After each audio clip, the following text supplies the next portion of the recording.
boys and girls, it's Mrs. Schroeder, and today we're going to do a little bit of wordplay. Now, in my recent video, I had introduced to you punctuation marks. Echo me, punctuation marks. Okay, now let's use a really deep voice to say it now. Echo me, punctuation marks. Now let's use our high voice to say the same thing. Echo me, punctuation marks. Good job, boys and girls. We need to have punctuation marks at the end of our sentence when we are writing sentences.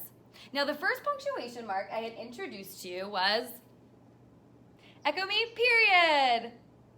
Good. When we use a period, it helps us stop the sentence, because when we're talking or when we're reading, does it make sense when I read or talk like this? The sky is blue, the grass is green, the car outside. Could you really understand anything I just said? No, but watch this.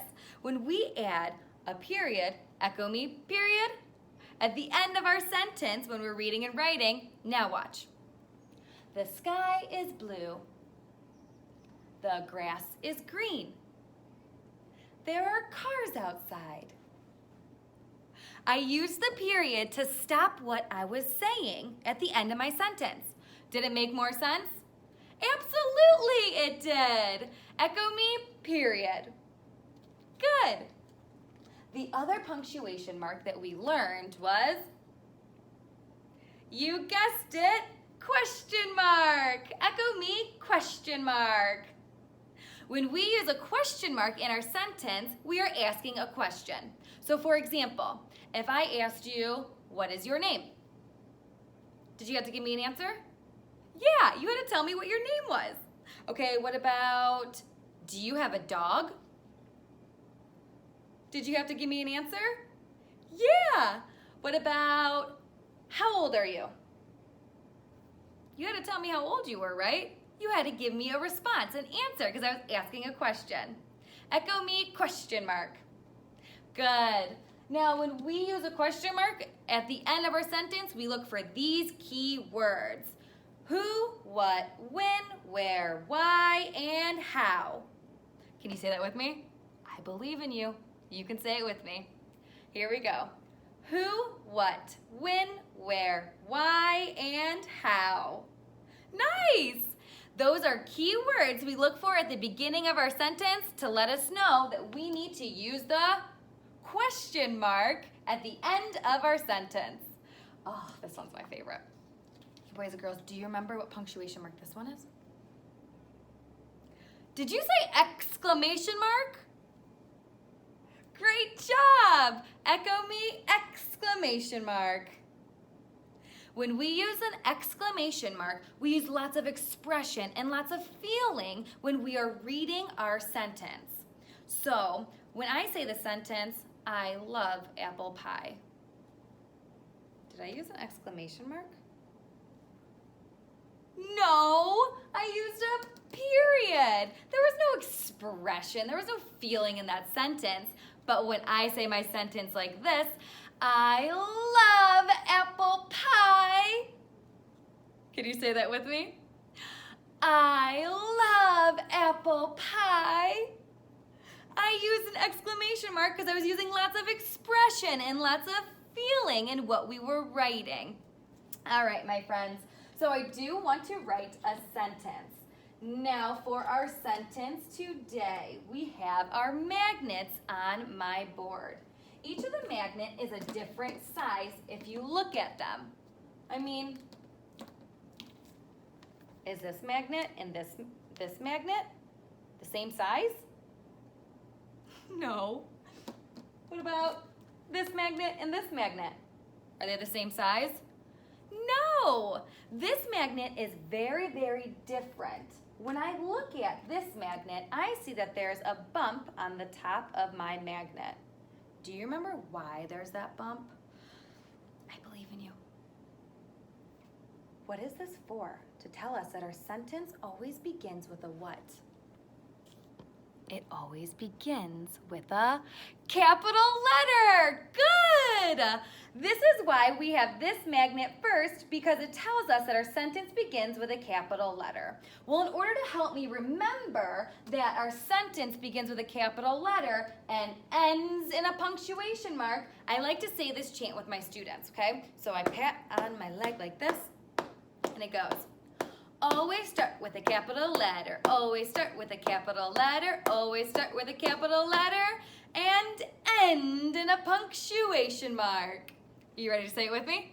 Okay, here we go. Always start with a capital letter, always start with a capital letter, always start with a capital letter, and end in a punctuation mark.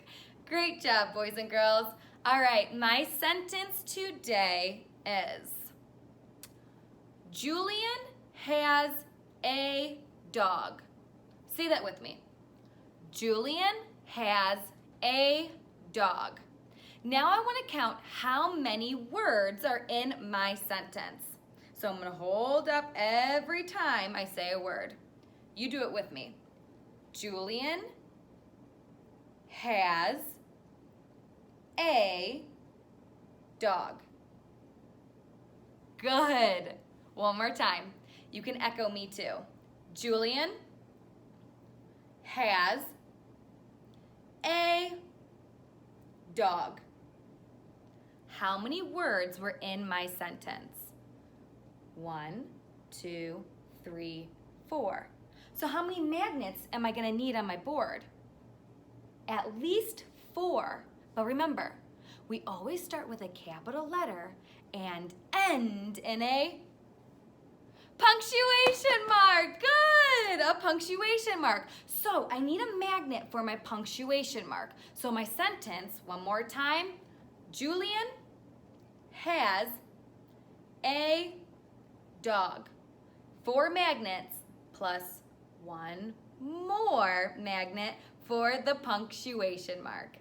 All right, boys and girls, I'm going to start with this big magnet because it tells me that we always start with a capital letter.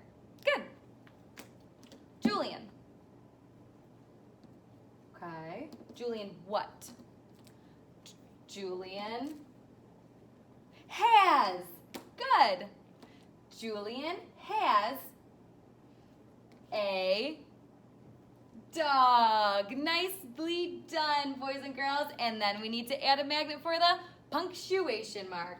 Okay, well, we just read our sentence. We have our magnets. We said that we needed at least 5 magnets in my sentence. So can you help me count to just make sure we have the right amount of magnets? Thanks. All right, help me count. 1, 2, 3, 4, 5. We have 5. Is that the right amount? Thumbs up or thumbs down? Thumbs up. Good. Now help me read my sentence again. Julian has a dog. Good. I'm going to write it in my magnets. Julian. Julian. What's next? Has a. A is special because what kind of word is it? I recognize it as one of our sight words. So when we read this, you already know this word is A. Great. All right, Julian has a dog. Now, boys and girls, when I said it, did I say it with lots of expression or feeling? No, not really. So I wouldn't use my exclamation mark. When I read it, did you have to answer me back? Julian has a dog? No, I wasn't asking a question. So when I read my sentence, Julian has a dog, I just need to stop my sentence. I need to add a what? Period. Good. All right, boys and girls, now we're going to read our sentence. But when we read our sentence, we have to have lots of flow and fluency. Can you say that with me? Flow and fluency. Because when we read, we don't read like a robot. When we talk, do we talk like a robot? No. So when I read this, I wouldn't read it like Julian has a dog, because we don't talk like robots or read like robots? No, but just for fun, can you read it with me like a robot? Here we go. Julian has a dog. All right, that was silly. Now we need to read it with lots of flow and fluency. So we would read our sentence like, Julian has a dog.